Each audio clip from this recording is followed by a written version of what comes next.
Hi yo-yo viewers, subscribe చేసేటప్పుడు అక్కడ ఉండే గంట సింబల్ ని ప్రెస్ చేయడం మర్చిపోవద్దు. అప్పుడే మీకు ఎనీ టైం అప్డేట్స్ నోటిఫికేషన్స్ వచ్చేస్తాయి. నవ్యాంధ్ర నూతన రాజధానిలో కొత్తగా నిర్మించిన తాత్కాలిక అసెంబ్లీలో నిన్న ఉదయం ప్రారంభమైన సమావేశాల్లో పలు ఆసక్తికర ఘటనలు చోటు చేసుకున్నాయి.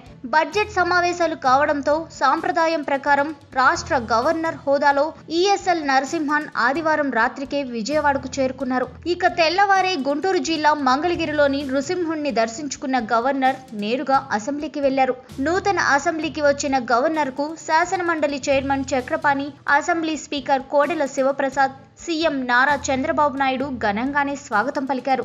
వెంట ఉండి మరీ ఆయన్ను అసెంబ్లీ భవనంలోకి తీసుకెళ్లారు. ఆ తర్వాత తమ ప్రభుత్వ ప్రాధాన్యాలకు సంబంధించిన కాపీని చంద్రబాబు సర్కారు ఇవ్వగా గవర్నర్ దాన్ని చదివేశారు. తన ప్రసంగ ప్రతిలో చాలా అంశాలున్న నేపథ్యంలో గవర్నర్ ప్రసంగం ముగిసిన తర్వాత సభ మంగళవారానికి వాయిదా పడటంతో గవర్నర్ హైదరాబాద్ కు బయలుదేరేందుకు సిద్ధమయ్యారు.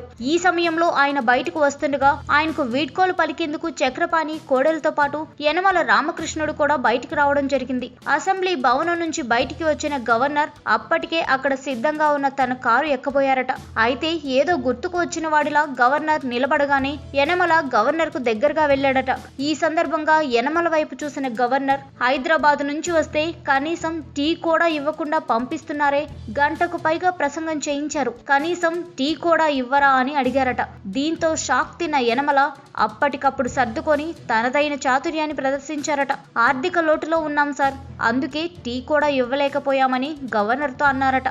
ఆ తర్వాత గవర్నర్ కారెక్కి వెళ్లిపోగా ఈ విషయం తెలుసుకున్న చంద్రబాబు మీడియా సమావేశంలో ప్రత్యేకంగా ప్రస్తావించడం కూడా జరిగింది.